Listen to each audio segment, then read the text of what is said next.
Hello YouTuber family, કેમ છો? સૌને ગુડ મોર્નિંગ, જય શ્રી કૃષ્ણ. ધનવી આજે ગુડ મોર્નિંગ કહેવા માટે આવી નથી, કારણ કે ના થાક લાગી ગયો છે. થાક લાગ્યો ને તને? પાણી તો પાણી લઈને બેસ ને, લાવજે ને પાણી. એને બેસ ભાઈ, આજે ખાસું લેટ થઈ ગયું છે. આજે હેત પણ સ્કૂલે નથી ગયો, કારણ કે આજે બધી 10મા ધોરણની એક્ઝામ હતી. બરાબર, તે કલાક 2 કલાકમાં કંઈક પાછું આવવાનું કર્યું છે કે હું ઊંઘવા દઉં તને. તે 8 વાગે ઉઠ્યો. રુચિતાને કે મને જ ચમ ઉઠાડ્યું. એને સ્કૂલે તો જવાનું રેગ્યુલર હોય જ છે, એટલે કાંઈ તકલીફ નથી. આપણો ગોળધન ટિફિન રેડી થઈ ગયું છે. અને આજે વળી ત્યાં આગળ જગન્નાથજી મંદિરે દર્શન કરવાની ગણતરી છે. એક પાર્સલ બી કરવાનું છે આપણે સબસ્ક્રાઈબરનું. એ બધું કામ લાગે આ પતાવવાના. હા ઓકે ભાઈ. વરસાદ ના વરસાદ તો સારું છે, કારણ કે રોડ પર મારે ફેક્ટરીએ જવાનું છે. એ પણ કામ પતાવવાના છે. સિઝન આવી રહી છે દિવાળીની. આ કેરી કાચી હતી, 2 લાયા તો અલગ અલગ પ્રકારની. આ તો બદામ છે.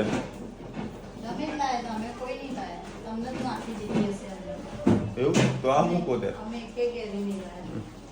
ત્યાં મૂકો. અહીંયા કેરી સારી હતી, નાની ખટ મીઠી હતી, એટલે ખાવાની પણ મજા આવી ગઈ હતી. હા તો પાણી ઊભી થઈને લઈ લે ને.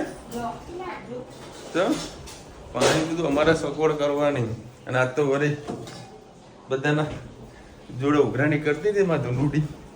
હે બેટા, લે બેટા. એનીવેઝ ફટાફટ પહોંચીએ અમદાવાદ.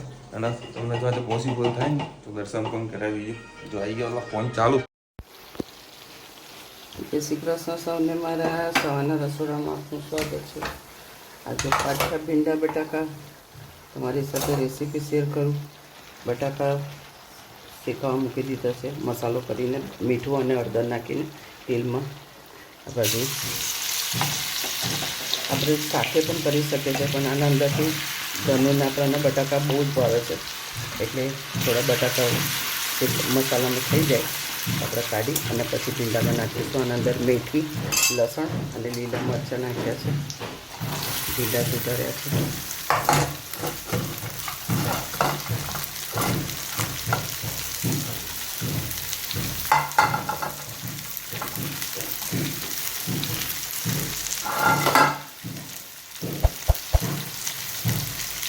ખાલી મીઠું નાખીશું અને મસાલો.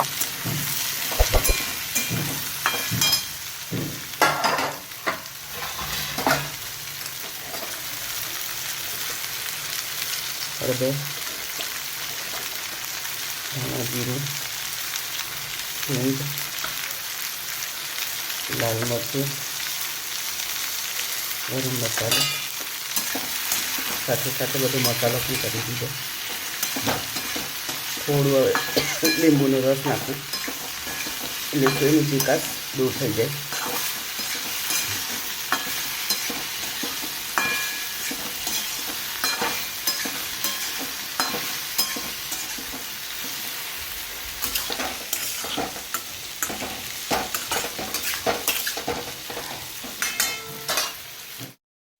ભીંડા સરસ ચડી ગયા છે અને બટાકા પણ સરસ ચડી ગયા છે.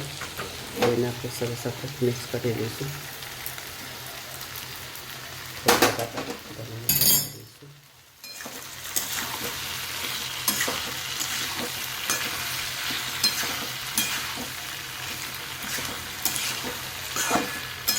આ રીતે આપણી સબ્જી સરસ તૈયાર થઈ જતી હોય છે અને સ્વાદમાં પણ બહુ જ મસ્ત લાગે છે.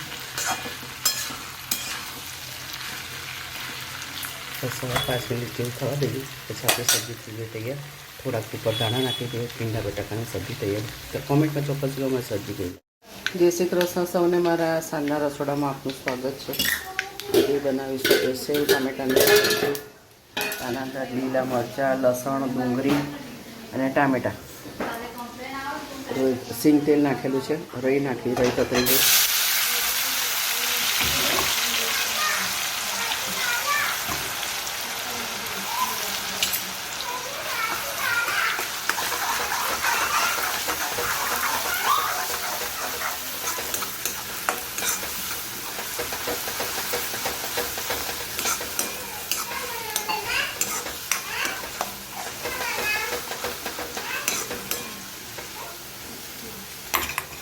બધું કાચું જ છે. સાથે સાથે આપણે થોડું લસણ ને થઈ જાય એટલે આપણે અંદર નાખી દઈશું ટામેટાં.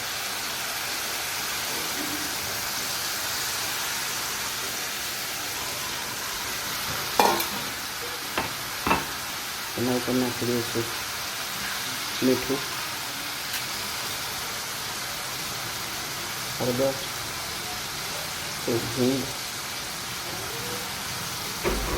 લાલ મરચું, ગરમ મસાલો, ધાણા જીરું,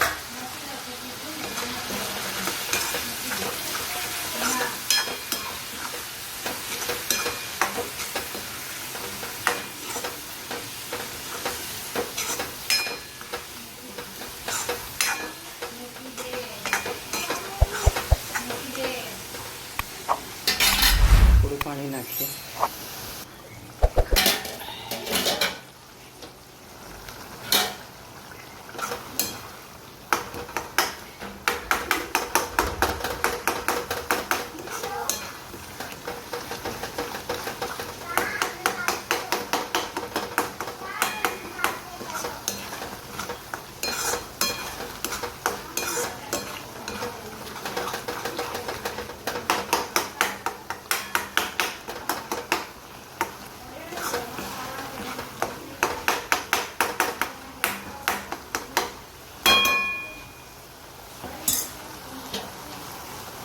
પૂરા સાથે સાથે ધાણે નાખી દઈએ. થોડું પાણી નાખીએ અને ધીમા તાપે એને સરસ એક રસ થવા દઈએ. જ્યારે હવે ખાવાનું હશે ને ત્યારે અંદર સેવ કે ગાંઠિયા જે તમારે નાખવું હોય નાખવાનું. હજી પણ થોડીક વાર થવા દઈએ તો બધું તેલ છૂટું પડી જશે અને ટામેટાને બધું સરસ એક રસ થઈ જશે. તો આપણું સેવ ટામેટાનું શાક તૈયાર થઈ ગયું. હજી 5 મિનિટ રવા પછી બંધ કરી દઈશું. એના અંદર સેજ આપણે કસૂરી મેથી,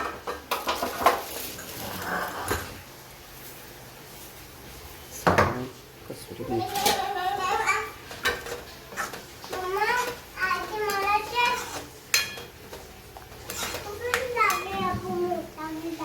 બસ ધીમા તાપે એને થવા દઈએ. તો આપણે થઈ ગયું સેવ ટામેટાનું શાક.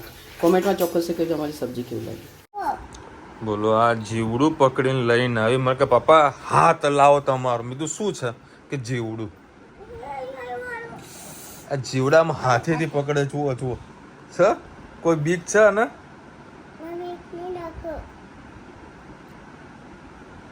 બહાર નાખ્યા કપન બહાર નાખીને આવ ને. બહાર નાખી જા. એટલે હવે આને હું કહું કયો લેલ ફટાફટ ચાલ.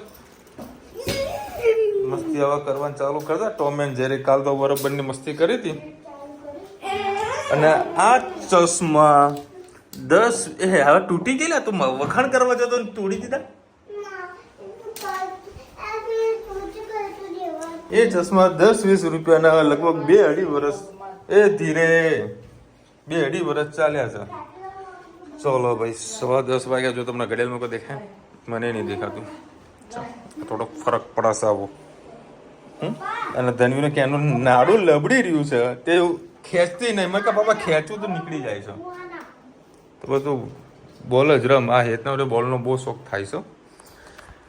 અને અત્યારે કંઈક મેવાડામાં સારો એવો વરસાદ વરસ્યો તો એવું લાગ્યું નહીં મને. તું કહેતી હતી ફોન ઉપર. શું થયું? એવું કર્યું ને? હા જબરી મોટી ટી શર્ટ પહેરાણી છે અમને. શું વાત છે. મારા હેતનો વેરી ફેવરેટ સેવ ટામેટાનું શાક. મેં તો કીધું બે ટોમ એન્ડ જેરીનો ઝઘડો નથી. એટલો થાય નાની નાની વાતોમાં કંઈક તો ટસર તો આવે જ એટલે આવે. શું બને મસ્તીનો સેવ હમણાં શાક ના ગરમા ગરમ ભાખરી. આ મોજ આવી જશે. અમારા 3 છોકરા વડે મારા 2 છોકરા 3 નહીં લે. સોરી 2 છોકરા. મારા 2 છોકરા જોડે જમવા બેસે. 3 જણા જોડે જમવા બેસે છે. શું દૂધ નહીં ને? તો નહીં. હા કોને કીધું ભાઈ દૂધ નહીં? કોને કીધું દૂધ નહીં? તો કઈ બોલી નહીં. રુચિયા કીધું ત્યારે જ એને કીધું કે દૂધ નહીં. આજે ધનવી બધી શોપિંગ કરવા માટે ગઈ હતી અને બા માટે બધી વસ્તુ લઈને આવી છે. તું લાવી ને ધનુ? હા. કેટલાનું આવ્યું ધનુ? 6000. ધનુ કેટલાનું આવ્યું? અરે ઊંધું નથી કરવું. એક ઝાટકે બધું બહાર આવી જશે બેટા. નથી પડવાનું. આહા આહા આહા હા હા.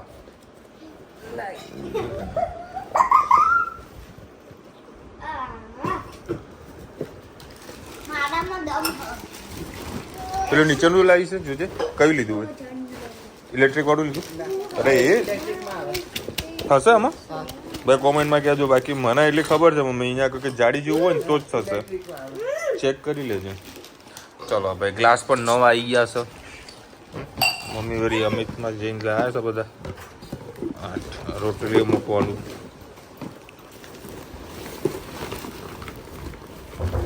ઓફર હતી હું મમ્મી? હા ઓહો હો ખાસું વજન છે.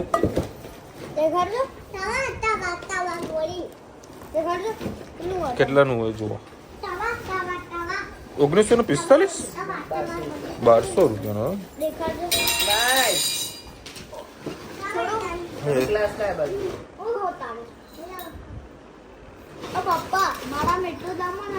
અરે દમ છે. આ શું લાવી ધનું તું? હે તું બતાવીશ ને? પણ કેટલા રૂપિયાનું આવ્યું આ? હે 1000 રૂપિયાનું આવ્યું? શું વાત છે? તને ઘણું સસ્તું આવ્યું ને? ડિસ્કાઉન્ટમાં આપ્યું બેટા ને કોઈ? તને ઓળખતા હતા અંકલ? તું રેગ્યુલર જતી હશે ને ખરીદી કરવા? કોને જતી ખરીદી કરી? આ તો આપણે કોકને મોકલવું, કોકને કેવું તો કહેતા ફાવે ને. લાય હું કાઢું.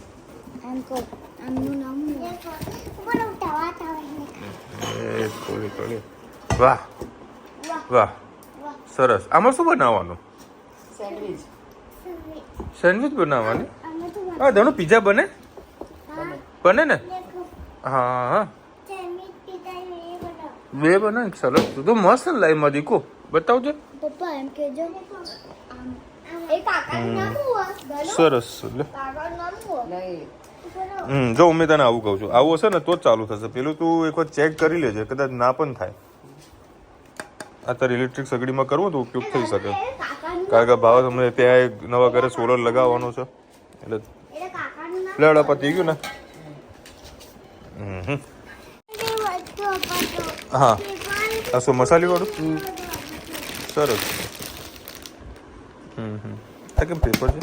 એ તો ઉપર કાગળ છે એટલે દેખાય કે અંદર શું છે. અચ્છા સરસ. કેટલાનું હોય? બધું થઈને 6000 હોય. બરાબર. ચલો આવડવાની તૈયારી ચાલુ છે.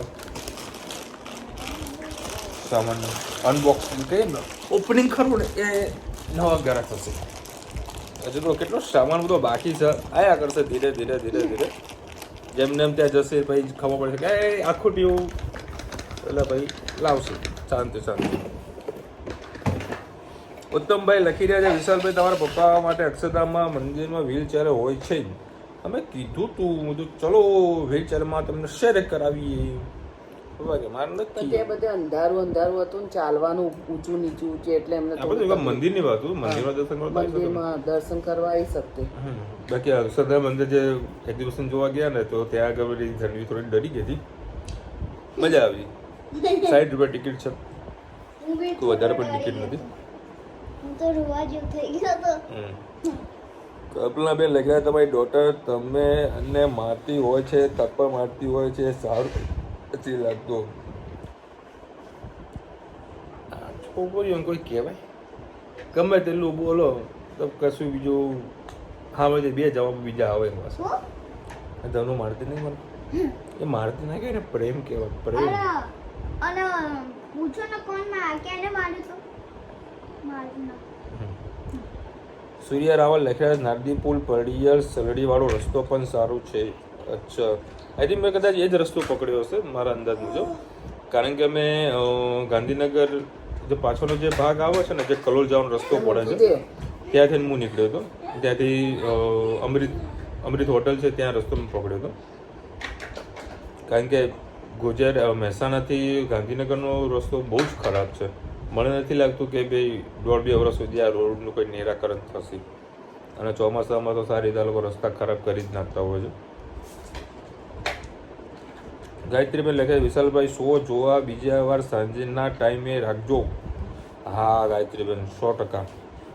હવે નેક્સ્ટ ટાઈમ અરુણભાઈના ઘરે જઈશું ને ત્યાં શો જોઈને પછી જોડા જમવા જઈશું, એવું કંઈક આયોજન કરીશું. જાગૃતિ ઠક્કર લખી રહ્યા છે સેમિલેનમાં મેનુ યમી શેક. આ તો મેનુ કશું નથી, કારણ કે આ તો આમાં બહુ બધી પબ્લિક હતી. આમાં બધા એવું કહે છે કે 8-9-10 હજાર જેવી પબ્લિક આવી હતી. બરાબર. બાકી જ્યારે ઓછી પબ્લિક હોય છે, મતલબ 1000-1200 માણસ હોય છે, ત્યારે જમણવાર બહુ સરસ મજાનું હોય છે, બહુ મજા આવી છે. બધું ડિફરન્ટ મેનુ હોય છે. અહીંયા આગળ ક્રાઉડને મેનેજ કરવું પણ બહુ તકલીફવાળું કામકાજ હતું. ચલો ભાઈ, આજે આટલી કોમેન્ટ હતી. અને આજે સુરતમાં સારો એવો વરસાદ વરસ્યો. મેવાડામાં બી અમને અડધો કલાક પહેલાં વરસાદ વરસ્યો. અમદાવાદમાં બી થોડો ઘણો વરસાદ હતો, પછી જોયો વરસાદ ના રહ્યો, અને અત્યારે વરસાદ બંધ પણ થઈ ગયો છે. ચલો મળીશું નવા વિડીયો સાથે. મોજ મસ્તીની સાથે. ત્યાં સુધી અમને આપણો જય હિન્દ, ભારત માતા કી જય. અને વિડીયો ગમે તો ફટાફટ લાઈક કરો, શેર કરો, સબસ્ક્રાઈબ કરવાનું ભૂલતા નહીં. રાધે રાધે.